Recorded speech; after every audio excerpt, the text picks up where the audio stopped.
টিভি9 বাংলায় স্বাগত। হটস্পটটি আপনাদের সঙ্গে রয়েছে আমি শর্মিষ্ঠা। আপনার পিঠে যদি কোনো রাজনৈতিক দলের তকমা থাকে না, তাহলে আপনি যা খুশি করতে পারেন। এটা প্রশ্ন করছি কেন বলুন তো? একটা খবর আমরা এই মুহূর্তে আপনাদের সামনে ব্রেক করব, যে রাজ্যের শাসক দলের প্রাক্তন নেতা সে প্রাইভেট থানা খুলে বসেছিল। কোথায় খুলে বসলো, কি করছিল এই থানার আড়ালে, জানাবো আপনাদেরকে। তবে হটস্পটের তিনটে ইস্যুর সঙ্গে আপনাদের পরিচয় করে নিই, কারণ হটস্পটের এই তিনটে খবরের দিকেও আমরা গুরুত্ব সহকারে নজর দেব। মায়ের চোটে রাজনীতির ঘোট। হ্যাঁ, নবান্ন অভিযানে তিলোত্তমার মায়ের মাথায় আঘাত লেগেছে। সেই আঘাত কিভাবে লাগলো, কার দ্বারা লাগলো, সেইটা নিয়ে কিন্তু রাজ্যের শাসক দল এবং বিরোধী দলের মধ্যে রীতিমতো চাপানুতর হচ্ছে। দ্বিতীয় ইস্যু, 20 টাকার জন্য মার। একটা বাচ্চা ছেলে স্কুলে যায়, স্কুলে গেলেই নাকি তাকে 20 টাকা দিতে হবে। সরকারি স্কুলে এভাবে র্যাগিং চলছে। সেই সরকারি স্কুলে প্রধান শিক্ষকের সাফাই আপনাদেরকে শোনাবো।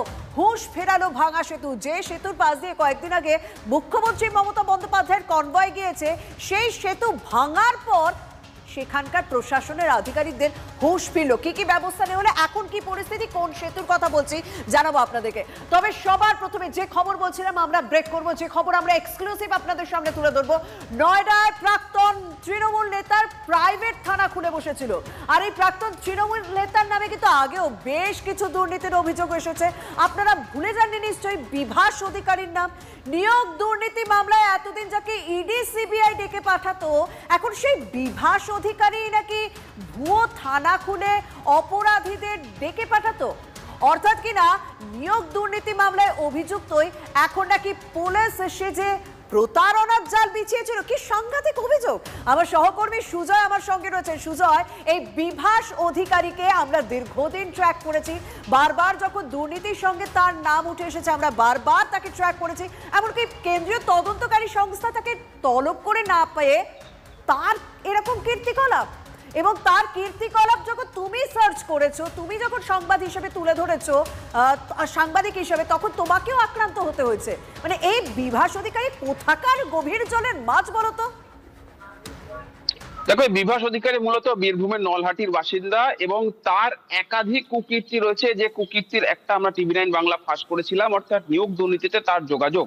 মানিক ভট্টাচার্যের ঘনিষ্ঠ হিসাবে কয়েক কোটি টাকা তোলার অভিযোগ এই বিভাস অধিকারীর বিরুদ্ধে। আর এই বিভাস অধিকারী, প্রাক্তন তৃণমূল নেতা বিভাস অধিকারী, এবার উত্তরপ্রদেশের নয়ডায় গ্রেফতার হয়েছে প্রাইভেট থানা খোলার অভিযোগে। নয়ডাতে বসে সে কি করছিল, আন্তর্জাতিক স্বীকৃত একটি থানা বা সংস্থা, তদন্তকারী সংস্থা, সেই নাম দিয়ে সেখানে থানা খুলে নিজেরাই সেখানে মামলা রুজু করতো এবং নিজেরাই অভিযুক্তদেরকে গ্রেফতার করতো, নিজেরাই অভিযুক্তদের ডেকে তদন্ত করে আবার নিজেরাই টাকা তুলতো। তাদের একটা ওয়েবসাইট ছিল, সেই ওয়েবসাইটে ডোনেশন দেওয়া হতো, এরকম একটা পদ্ধতি ছিল। শুধু বিভাস অধিকারী নয়, বিভাস অধিকারীর ছেলে গ্রেফতার হয়েছে এবং তার একটি আশ্রম রয়েছে। বিভাস অধিকারীর এই আশ্রম বীরভূমে কান পাতলেই শোনা যায় যে বিভাস অধিকারী তার আশ্রমের নামে কিন্তু কয়েক একর জমি দখল করেছে। কয়েক কোটি টাকা প্রতারণার অভিযোগে বিভাস অধিকারীর বিরুদ্ধে রয়েছে। এবার সেই বিভাস অধিকারী সরাসরি উত্তরপ্রদেশে গ্রেফতার হলো এবং সেই গ্রেফতারের সঙ্গে বিভাস অধিকারী, তার ছেলে এবং 6 জন গ্রেফতার হয়েছে। উত্তরপ্রদেশ পুলিশ সূত্রে যেটা জানা যাচ্ছে যে জেলার ক্ষেত্রে থানা যেরকম হয় একেবারে আপাদমস্তক সেই রকম থানা ছিল। সেই ছবিটাও আমরা দেখাচ্ছি, যেমন লোগো হয় থানার সামনে গেলে, মানে আমরা যদি এ রাজ্যের বাইরে যাই বা দিল্লি বা উত্তরপ্রদেশে যে কোনো থানার সামনে যাই, তাহলে এরকমই আমরা কিছু লোগো দেখতে পাই এবং সেখানে লেখা আছে international police and crime investigation bureau. অর্থাৎ যাকে কেন্দ্রীয় তদন্তকারী সংস্থা খুঁজছে, সে নাকি আন্তর্জাতিক তদন্তকারী সংস্থার নামে নিজের প্রাইভেট থানা খুলে বসলো, তাও আবার রাজধানী দিল্লির উপকণ্ঠে। পুলিশ আধিকারিক কি বলছেন একবার শুনবো। छह लोग की गिरफ्तारी सुनिश्चित की। ये लोग खुद को ट्रांसनेशनल पुलिस का हिस्सा बताते हैं और ये लोग के पास ये लोग कूटनीतिक दस्तावेजों का उपयोग करते हैं। ये लोगों को शेयर करने के माध्यम से इन्होंने इस ऑफिस का लगभग 1 हफ्ते से 10 दिन पहले इन्होंने इसका आरंभ किया था। ये लोग पुलिस के थ्रू काम कराने और खुद को एक पैरेलल पुलिस का सिस्टम बनाने उद्देश्य से इस तरह के ऑफिस की इन्होंने निर्माण किया। इन्होंने पुलिस का लोगो, पुलिस की मेंटलिटी, रंग का लोग इन्होंने इस्तेमाल किया, जिसके बाद इनके पास कोई भी कॉपीराइट या कोई भी परमिशन के पास मौजूद नहीं। इनके पास कई सारे सर्टिफिकेट्स, कई सारे chequebooks, identity cards, visiting card बरामद हुए और इसलिए के खिलाफ फौजदारी और एम्बलम एक्ट करने की धारा में পুলিশ আধিকারিকের কথা স্পষ্ট, আন্তর্জাতিক তদন্তকারী সংস্থার নামে থানা খুলেছিল এই প্রাক্তন তৃণমূল নেতা বিভাস অধিকারী। তার ছেলে সহ বেশ কয়েকজনকে গ্রেপ্তার করা হয়েছে। ওয়েবসাইট খুলে চলতো ডোনেশন নেওয়া, বিভিন্ন মামলার তদন্ত করার নামে টাকা তুলতো। আমার সঙ্গে রয়েছেন আমার সহকর্মী সুজয়। সুজয়, যে কথা দিয়ে আমরা শুরু করেছিলাম যে TV9 বাংলা বেশ কিছু কুকীর্তি তার ফাঁস করেছে, কিন্তু এই দুর্নীতিতে তো সে একেবারে তার নিজের হাত রপ্ত করে ফেলেছে, তাকে তো কোনোভাবে রোখা যাচ্ছে না। মানুষের তো মনে একটা ভয় থাকে, কিন্তু তাকে দেখছি রাজধানীর উপকণ্ঠে এরকম প্রাইভেট থানা খুলে বসে একেবারে দেদার প্রতারণার কাজ চালিয়ে যাচ্ছে। দেখো, বীরভূমের মানুষ বলেন যে বিভাস অধিকারী যখনই বিপদে পড়েন তখন তার সৎসঙ্গকে আড়াল করেন, অর্থাৎ তখন সে নিজে একজন ধার্মিক মানুষ হয়ে যান এবং তার সে সৎসঙ্গ যেটা রয়েছে নলহাটিতে, সেখানকার একজন সেবক হিসাবে নিজেকে প্রতিস্থাপন করেন এবং সেখানে সে ঋত্বিক বলে পরিচিত। ঋত্বিক মানে হচ্ছে যে ধর্মগুরু, যে দীক্ষা দিতে পারে। যখনই সে বিপদে পড়ে, এর আগে আমরা দেখেছি নিয়োগ দুর্নীতিতে যখন নাম জড়িয়েছে তখন কিন্তু সে তার সমস্ত পরিচয় ভুলে সে একজন ধার্মিক পরিচয় বেশি, এবং তুমি তার যদি চলন বলন দেখো সবসময় একটা ধর্মগুরুর কায়দায় তার চলন বলন রয়েছে। এবং তারই এই যে থানা, সেই থানার খোঁজ কিন্তু সম্প্রতি দিল্লি পুলিশ পায়, তার কারণ দিল্লি পুলিশের কাছে গোপন সূত্র মারফত খবর আছে। সুজয়, তুমি আমাদের সঙ্গে থাকো। তার মানে তিনি একটা নিজের কোথাও ইমেজ তৈরি করার চেষ্টা করতেন, ধর্মগুরুর ইমেজ তৈরি করার চেষ্টা করতেন। আসলে তিনি যে প্রতারক সেটা বারবার প্রমাণিত হচ্ছে, এবং যে কারণে ইডি সিবিআই তাকে খুঁজছিল, তবে পুলিশের হাতে সে এই মুহূর্তে গ্রেপ্তার হয়েছে। আমার সঙ্গে রয়েছেন বিজেপি বিধায়ক শঙ্কর ঘোষ। শঙ্করদা, কি বলবেন? মানে প্রাক্তন তৃণমূল নেতা, সে নিজের থানা খুলে বসলো, তাও আবার রাজধানীর উপকণ্ঠে দিল্লিতে। তবে এর পাশাপাশি একটা কথা বলবো যে দিল্লিতে কিন্তু কয়েকদিন আগে আমরা ভুয়ো কাউন্সিলরকেও দেখেছি, সেখানে একজন বাইরের লোক গিয়ে থানা খুলে বসছে, প্রাইভেট থানা, সেটাও তো যথেষ্ট উদ্বেগের। কি বলবেন, আপনার রিয়াকশন? তৃণমূল মানে পরতে পরতে চমক।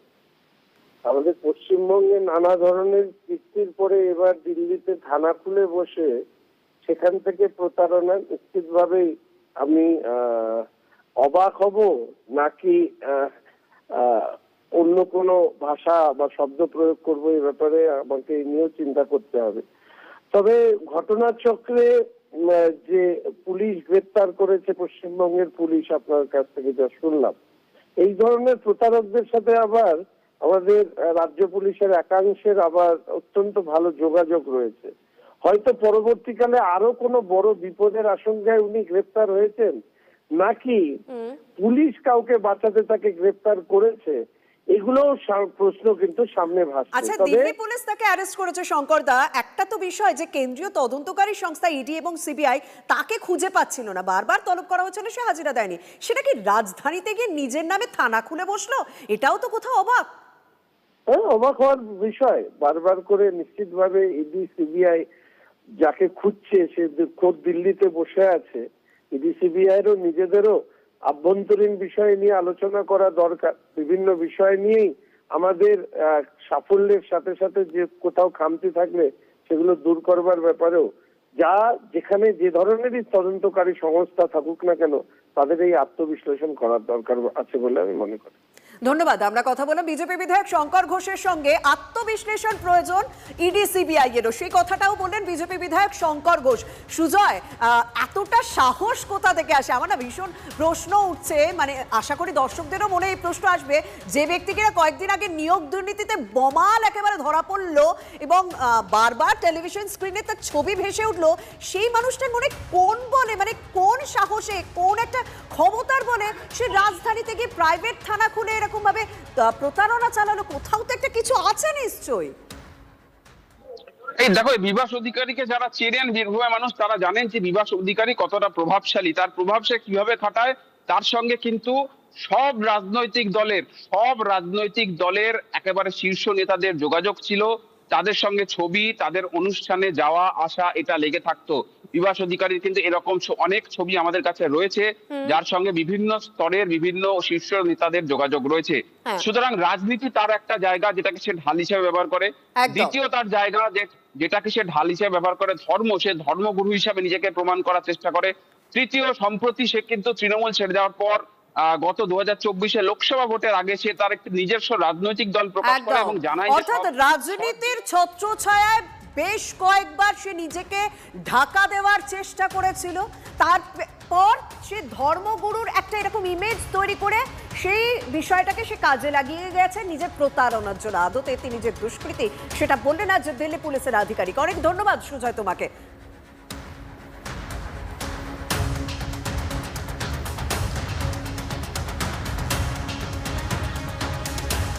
গতকাল নবান্ন অভিযানে আপনাদের দেখিয়েছিলাম যে কিভাবে তিলোত্তমার মা তার মাথায় আঘাত লেগেছে, জানেন তো? সেই ঘটনার পর 24 ঘন্টা কেটে গেছে। হ্যাঁ, তিনি শারীরিকভাবে সুস্থ রয়েছেন, তিনি বাড়িতে পৌঁছেছেন, কিন্তু তার মাথায় কিভাবে আঘাত লাগলো, কারা সেই আঘাত দিল, তার